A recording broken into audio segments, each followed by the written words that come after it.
The aliens called Earth a mistake. A cosmic accident that produced bipedal beasts too chaotic to control.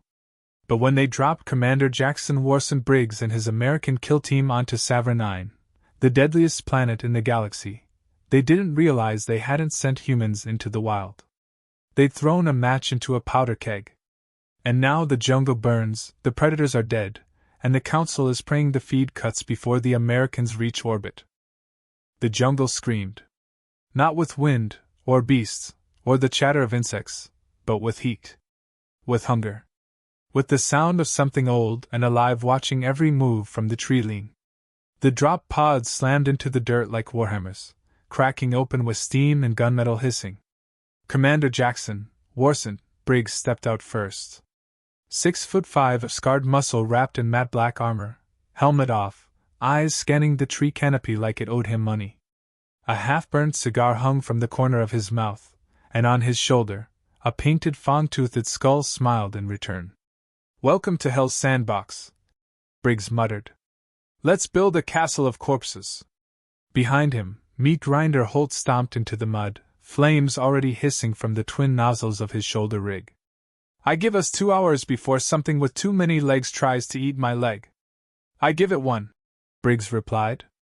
Quan followed next, both rail pistols drawn, twirling them like six-shooters.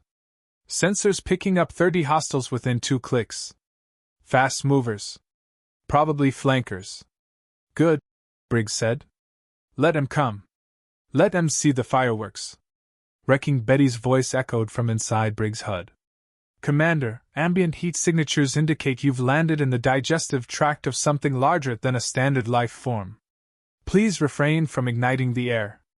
"No promises," he said and smiled. A roar cracked the sky. Not thunder, movement. Trees twisted aside as something hulking and multi-limbed charged the squad. 30 feet tall. Scaled like a tank. Jaws like a garbage compactor. The kind of beast you name religions after. Briggs didn't flinch. Instead, he cracked his neck, drew a plasma tomahawk from his back, and pointed it at the monster. "That one's mine." Holt opened fire to the side, covering the tree line with sheets of flame.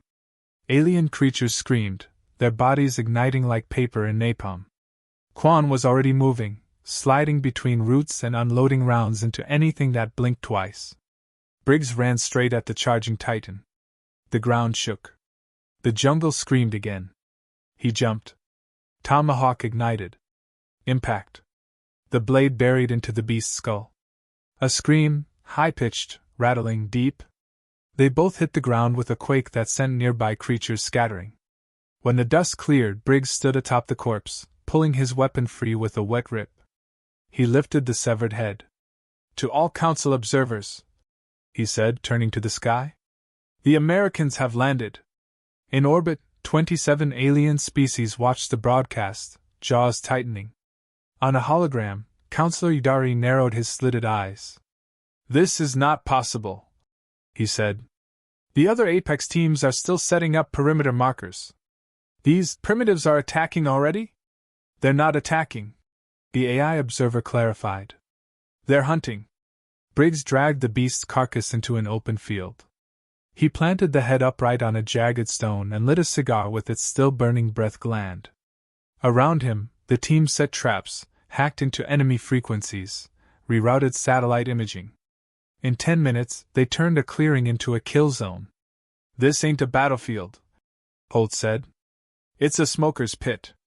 "We're not here to win," Briggs said. "We're here to send a message. You don't drop Americans into a jungle and expect peace. You expect barbecue." "Commander," Betty chirped. "Incoming signal from an alien recon team, Cleth Vanguards. Requesting alliance." Briggs spat. "Put it through." A distorted voice came over the comm. "Human, we have seen your methods. You are reckless. Unpredictable. You endanger the trial." Briggs leaned closer. "No, what I endanger is your pride. You came here expecting animals. What you got was Apex culture, in combat boots screaming freedom through a railgun. Back off, or get introduced to American hospitality." The line cut. Briggs lit another cigar. Quan returned from the trees, dragging a wounded alien warrior behind her. Blue-skinned, six-armed, shivering. Caught him watching us, she said. Didn't fire. Just observed. Briggs knelt beside him. You speak standard? The alien nodded. Blood leaked from his mandibles. Good. Tell your people what you saw. Tell them we fight the way we breathe. Tell them you dropped humans on a planet made for killers, and we adapted. Then tell them the worst part. Briggs stood, turned to the treeline. We're enjoying ourselves. Moments later, the sky howled. Another pod slammed nearby. Council reinforcements. Veilkoa's team of Creel assassins. Precision, honor-bound, professional. Briggs snorted. They're gonna hate us. Commander, Betty warned. Planetary terrain shift detected. Elevation rising. Something's changing the landscape. Good, Briggs muttered.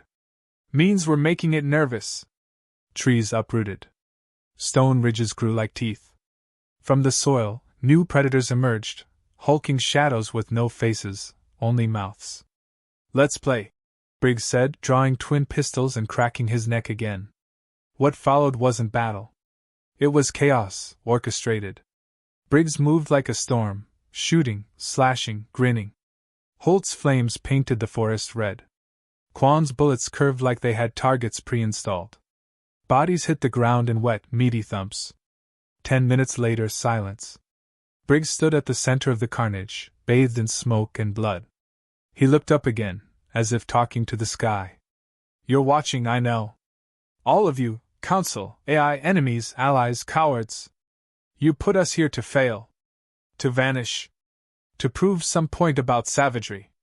He lit another cigar off the barrel of his still-smoking pistol. Well, point proven. He raised his arms to the heavens. We are predators. But Americans?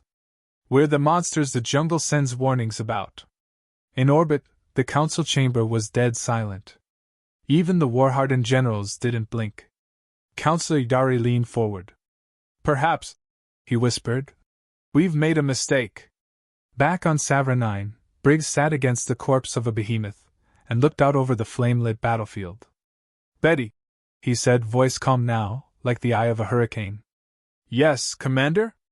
Send a message to orbit. Ready. He paused. Then said it like a promise wrapped in gunpowder. Tell them, we're just getting started. The jungle had become their stage, and the creatures lurking within its depths were nothing but an audience. Briggs stood in the center of the clearing, watching as his team systematically tore the environment apart, hunting, setting traps, drawing in prey. It was all part of the game, the one they'd been thrown into by the Galactic Council. They thought they could control the rules, but they had no idea who they were dealing with. 2 clicks out, Commander, Quan said, her voice steady, despite the rapid-fire gunplay she'd been engaged in only moments ago. She dropped down from a nearby tree, landing silently, like a shadow. I'm seeing heat signatures. Definitely hostile. Good, Briggs replied, taking another drag from his cigar, eyeing the ground for any signs of movement. Let them come. Quan didn't flinch, pulling 2 modified rail pistols from their holsters. The weight of her gaze shifted toward the dense jungle, scanning for signs of life. She had a particular knack for picking up on the smallest disturbance, and it wouldn't take long for whatever it was to stumble into their trap. Holt's flamethrower hissed as he checked the fuel lines. We're cooking them alive, right, sir? Only the ones who make it to the dinner table, Briggs said with a grin, his eyes cold but calm. He stood with confidence, the air around him crackling with the anticipation of the fight. He had faced worse than this, far worse, and they had always underestimated the one thing no one could predict about him, his relentless hunger for victory. He didn't just survive. He dominated. The air shifted. There was a rustle in the trees, followed by a low growl, low enough that it rattled the teeth in your skull. The kind of growl you could feel in your bones. Briggs' hand moved instinctively to the rifle slung across his back, pulling it forward with a single, fluid motion. Here they come. Everyone stay sharp. Out of the thick fog of the jungle came the first wave, creatures with exoskeletons that gleamed in the dim light, claws clicking against the stone ground, their movements quick, too quick. These weren't just beasts, they were predators, hunters trained in the art of war. The kind of creatures who had evolved to know only how to kill. Not good enough, Briggs muttered under his breath. Not for us. The creatures charged, and Briggs didn't hesitate. He dropped to one knee, raised the rifle, and fired. The first one fell, twitching as the rounds pierced its skull. The others roared in fury, launching themselves toward his position, only to be met with a wall of fire. Holt was already ahead of the game, unleashing a stream of flamethrower fire that turned the air thick with smoke and the acrid scent of burning flesh. The predators screeched, recoiling, but the flames licked at them, relentless. Quan was on the move. She darted through the trees like a phantom, dropping into the underbrush, silent as a shadow. The rail pistols in her hands glowed with an eerie green hue as she fired. The first predator dropped. Then the next. Then the next. Each shot rang out with the precision of a master, each kill more efficient than the last. Briggs didn't need to shout commands. His team was already in sync, the violence flowing like a dance they had perfected on Earth's worst battlefields. The jungle itself seemed to bow to them, the predators falling to the force of their assault. Another wave charged, but this time, Briggs was ready. He slapped a button on his wrist console, and the ground shifted. The trap sprang, sharp spikes shot up from the earth, catching the charging creatures like a bed of nails. They howled in pain, but it was too late. The spikes impaled them, lifting them off the ground. Briggs grinned, stepping forward, his boots crunching over the bodies of the fallen creatures. Is this what passes for a challenge? But then came the next twist, something he hadn't accounted for. The jungle, seemingly alive with the energy of battle, shifted once again. The trees groaned, and a heavy shadow passed overhead. Briggs glanced up, his grin fading, his eyes narrowing. A massive shape, the size of a building, descended from the sky, an enormous, armored beast. It had 6 legs, each as thick as a tree trunk. Its scales reflected the dim light, and its jaws could easily snap a person in half. This wasn't just a predator. This was something older, something bred for the singular purpose of annihilation. Briggs exhaled slowly, his grin returning. Now this is what I'm talking about. He didn't hesitate. The beast landed with a ground-shaking thud, its eyes locked on Briggs like he was prey, but Briggs didn't flinch. He was already moving, pulling the plasma tomahawk from his back. Cover me! He barked at the team, even as he ran toward the monstrous creature. The plasma blade hummed to life, glowing an angry red. His heart raced, and his senses sharpened. The beast charged. Briggs met it head-on. The impact was brutal. The creature's claws swiped at him, but he ducked and rolled under its massive frame, narrowly avoiding the death swipe. He surged forward, swinging the tomahawk with a vicious arc, the blade cutting deep into the creature's underbelly. The beast howled, its roar splitting the air. Briggs didn't stop. He pressed the attack, every strike more precise, more deadly. He knew the thing couldn't keep up. It was old, a relic from a time long past, and he was America in its purest, most lethal form. The team was right behind him, Quan unloading rounds from the rail pistols at the beast's eyes, while Holt continued to burn everything in sight. Betty, in the comms, was calling out tactical suggestions, but Briggs didn't need them. He was the weapon, and this jungle would learn to fear him. The creature turned to face him, its teeth snapping shut with a ferocity meant to kill. But Briggs had already anticipated the move.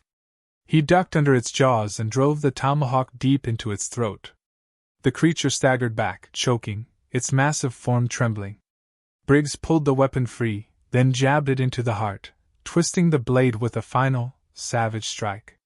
The beast collapsed, its heavy body thudding against the earth. Silence fell once more over the battlefield. Briggs stood over the fallen creature, breathing heavily, his hands bloody but steady. He wiped his brow and looked at his team, who stood in awe, but with respect. Lesson 1, he said, grinning. Americans don't back down. Ever. Quan walked up beside him, a look of admiration in her eyes. You've got a way with words, sir. Just a way with death, Briggs replied, already moving to the next target, knowing the battle was far from over. And we're just getting started. The jungle wasn't done with them yet, but neither was he. The air buzzed with an electric tension, thick with the smoke of burning predators and the faint smell of ozone from the plasma shots. Briggs stood at the center of the battlefield, his chest rising and falling with deep breaths, a slight grin playing at the edge of his mouth. He'd survived worse. Much worse. The team had been dropped into the heart of the jungle nightmare, and so far they'd turned it into a slaughterhouse. But the real test was yet to come. Betty, what's the status? Briggs asked, adjusting his rifle and looking up at the thick canopy overhead. Commander, you've stirred up a hornet's nest. Betty's voice crackled in his earpiece. A full cluster of 5.4 registered. Higher than anything we've encountered so far. 5.4? Quan asked, sliding a fresh magazine into one of her pistols. What the hell is that? Something the Council has been hiding from us, Briggs muttered. It's about to make a hell of an entrance. The ground rumbled beneath their feet, and then, without warning, a shape dropped from the trees, a massive creature, a chimera of sorts, with 6 legs and 3 heads. Its scales were made of some kind of iridescent metal, and its eyes gleamed like burning coals. The thing hissed, exhaling a putrid cloud of toxic gas. Briggs didn't flinch. Well, that's new, he said, his voice dripping with amusement. Now this is a challenge. Quan didn't hesitate. She fired, but the rounds bounced off the creature's thick hide. Holt, ever eager, took aim with his flamethrower, letting loose a barrage of fire that lit the air like a bonfire. The creature shrieked in pain but didn't retreat. Instead, it charged forward, massive claws tearing through the ground with a speed that belied its size. Time to test something new, Briggs said, pushing his team back. Betty, bring up the power surge. A low hum filled the air, and suddenly, the jungle shifted. The ground cracked open in a circle around Briggs, revealing a deep pit where the earth glowed with energy. From the pit rose massive pylons, their tips arcing with crackling electricity. Briggs grinned. You wanted to play with fire? Let's light it up. He slammed his hand against the activation switch, and the pylons surged to life, sending waves of electricity into the air. The creature froze for a moment, confused by the sudden surge of energy. Briggs saw his opportunity and acted fast. He sprinted forward, rolling under the creature's wide jaws as it snapped in his direction, narrowly missing him. He moved like a shadow, climbing onto the creature's back and finding the weak spot between its armored plates. With a swift motion, Briggs plunged his plasma knife into the crack, and the beast screamed, thrashing violently. Come on, baby, Briggs muttered, twisting the knife deeper. He could feel the creature's life force pulsing beneath him as it bucked and howled. Sir, it's not enough, Quan shouted from the distance. It's too tough. Not if we work together, Briggs said, his voice steady. He glanced at Holt, who was readying a secondary flamethrower, a modified model with increased pressure. Holt, light it up. Holt didn't need a second invitation. He unleashed a concentrated stream of fire, this time aiming directly at the creature's exposed joints. The creature writhed, its skin blistering and burning. It reared back, its 3 heads snapping in fury, trying to shake Briggs off. Move in! Briggs barked, gripping the plasma knife tighter, his muscles straining as he held on. Quan fired again, and this time, the shots found their mark.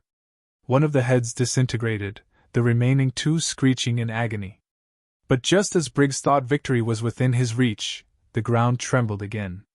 The massive beast reared up, swinging its massive claws in a wide arc, knocking Briggs off its back.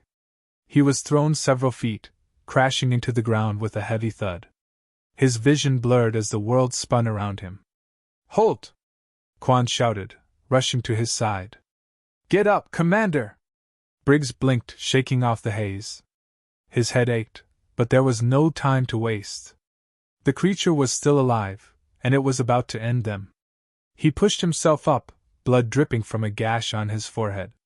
Don't worry, Quan, Briggs said with a grin. I'm still standing. But as he spoke, something changed. The creature, now severely wounded, wasn't retreating. It wasn't dying. It was evolving.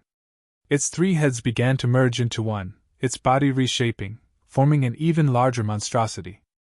"I was hoping we could skip this part," Briggs muttered. "But let's go anyway." "Commander, this is bad," Betty warned. "The creature is absorbing the energy from the pylons. It's adapting to the environment. It's going to." But she didn't need to finish. Briggs already knew. He grabbed Quan's arm, pulling her toward him. "We need to end this now, or we won't make it out of here. Holt, cover us."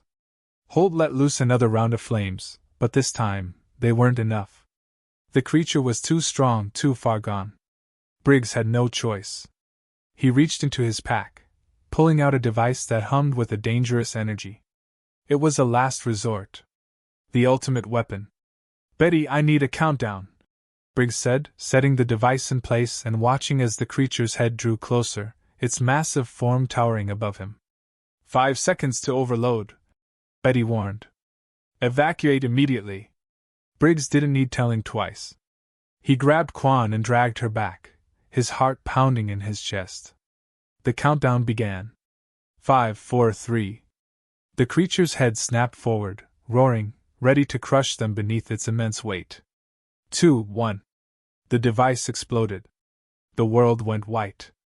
Briggs hit the ground hard, his vision blurry, the sound of the explosion ringing in his ears. When his sight cleared, all that remained of the creature was ash and charred remains. The massive jungle beast was no more. Briggs staggered to his feet, wiping the blood from his face. He turned to Quan, who was already standing, her eyes wide, full of disbelief. "Did we just?" she asked, her voice hoarse. "Yeah, we did," Briggs said, a grin spreading across his face. "We just took down a goddamn tank. You know what that means?" "What?"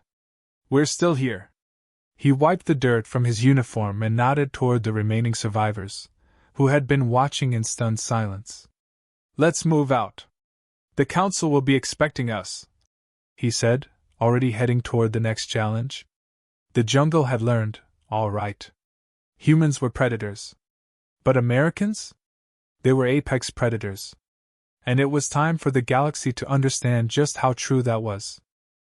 Briggs stood on the edge of the crater, the jungle's foul stench mixing with the acrid smoke that hung in the air. His team had made it through the impossible, another near-death experience that should have wiped them out. But instead, they were still standing. And the creature? It was dust. No remains. The explosive device he'd used to finish it off had been their final card, and it had worked. For now. He exhaled slowly, his hands still trembling from the adrenaline. He could hear the team moving behind him, gathering weapons, checking gear. Quan was already inspecting the damage to her pistols. Holt was reloading his flamethrower with mechanical precision. "What's next, sir?" Quan asked, wiping the sweat from her forehead. "We made it through that mess. But I don't know if we can keep this up." Briggs didn't answer right away. His eyes remained fixed on the scorched earth, where the creature had once stood. He knew the answer.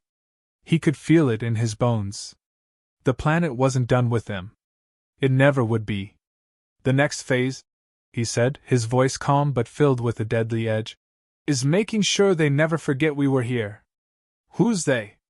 Holt asked, glancing up, still unsure of Briggs' full plan. "The Council," Briggs spat. "They thought they could kill us off here.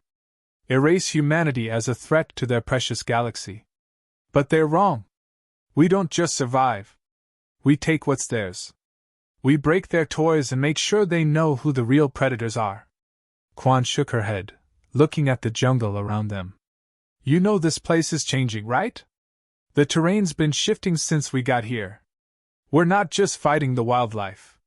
This whole damn planet is fighting back." Briggs grinned.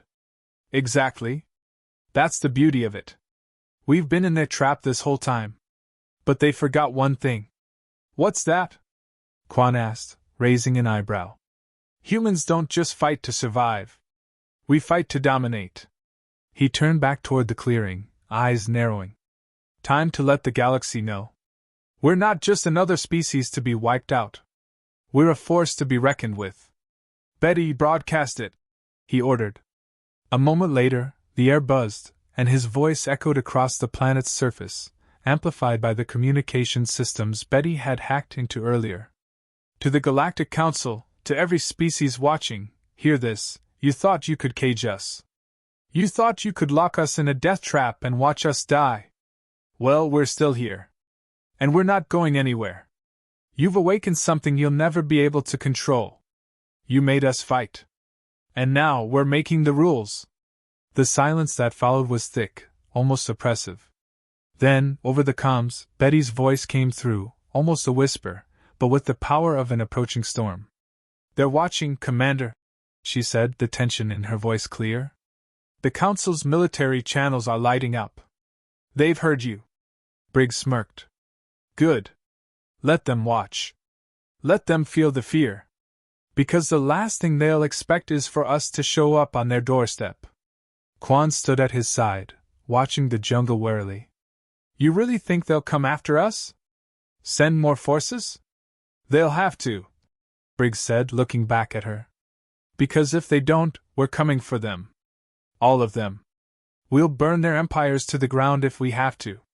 Holt cracked his neck, stepping forward. So, what's the plan? Just kill everything until they send us a fleet? No, Briggs said, shaking his head. We're not here to kill everything. We're here to send a message. This planet, this thing they built to kill us, is just the first step. We need to break the system. Get them so rattled, they start second-guessing everything. We're not just fighting for survival anymore. We're starting a revolution. By taking their damn toys, huh? Quan asked, her lips curling into a smirk. Briggs nodded. Exactly.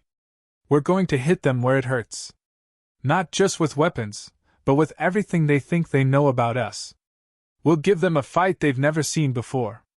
A crackling sound came through the comms, and the image of a council warship blinked onto the screen.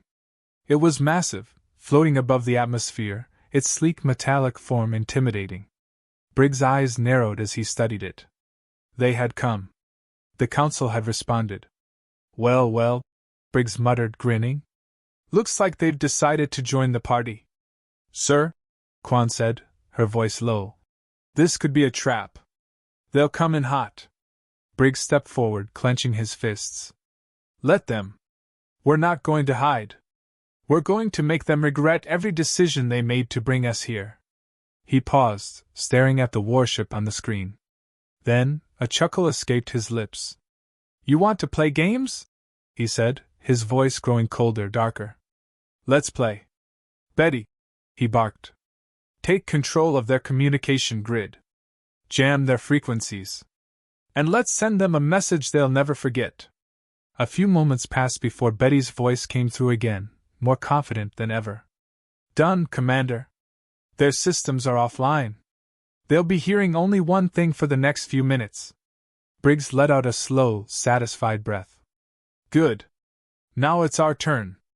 With a final glance at his team, he turned and began walking toward the heart of the jungle, his pace steady, deliberate. Holt, Quan, and the others followed closely behind. The jungle was alive around them, responding to their every step, the trees shifting as if they knew what was coming. They didn't need to say anything more. They were past the point of negotiations, past the point of survival. Now, it was all about power. The power to take back what was theirs. The power to reshape the galaxy in their image. And the Council would soon learn that when you send humans to die, you don't just risk their lives. You risk your entire empire. Briggs smiled as the wind howled through the trees. The game had only just begun.